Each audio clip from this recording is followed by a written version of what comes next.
Hello everyone, I'm Avinash Upadhyaya and I hope you're having a great event so far.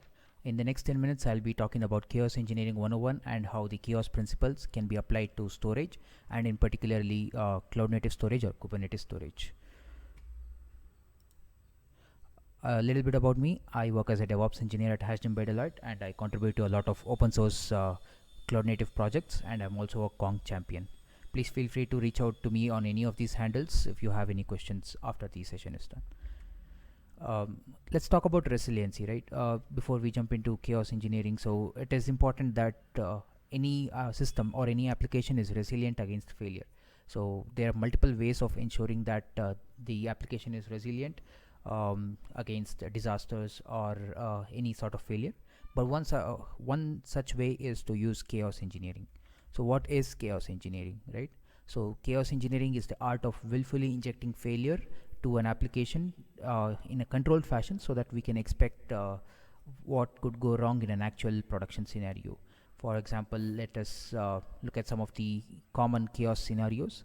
It can be introducing network latency. So when we introduce network latency, we can understand if our application is able to function as expected even with unexpected network latency.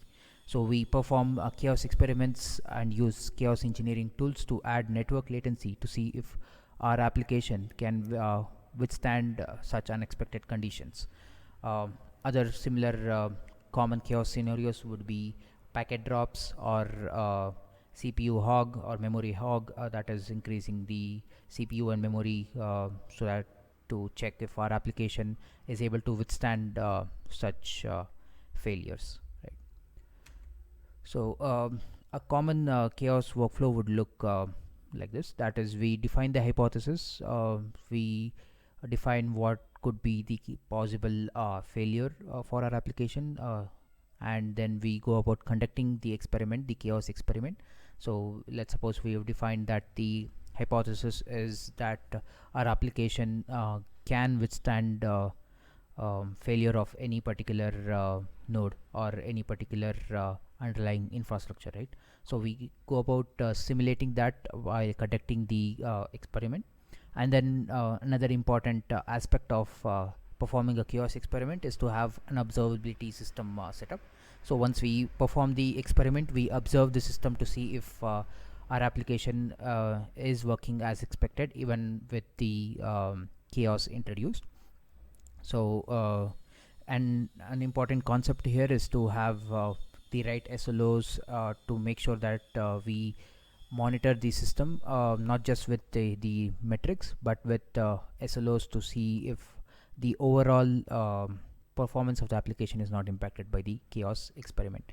And finally, we optimize to see if our application can be improved based on the outcome of the chaos experiment. And then we go about doing the experiment once again by defining the hypothesis to see if anything else can be simulated or to check if our system is actually optimized after our optimization step was conducted, right? And let's talk about performing chaos engineering with storage. So in particularly, I'll be focusing on cloud native storage. So I'll discuss some of the common scenarios that could go wrong with storage, and these can serve as the hypothesis or the experiments for chaos engineering. I will not delve into performing these experiments with the demonstration, but I'll cover some of the scenarios that could go wrong. So let's start with disk full. So any disk can be out of storage. So that is a very common scenario that could occur, and simulating it should also be straightforward. So we need to make sure that there is a way that new disks are added once the disk is approaching its full volume. So we can test that with chaos experiments to make sure that our application functions smoothly even when the disk is full. And the next one would be disk failure or the volume being unresponsive. So if we're using a third-party cloud volume or any disk, there are chances of failure in that, and or if the cloud storage volume is unresponsive, our application should be or our system should be able to withstand that and make sure that there is a backup in place for that, so we can simulate such failures with chaos experimenting tools. And there can be input output delays or errors in IO. All of that can also be simulated with chaos engineering setups, and make sure the system is optimized for such scenarios. So talking about Kubernetes specific scenarios that could go wrong with respect to storage. So the one popular way of running stateful applications in Kubernetes is using stateful set.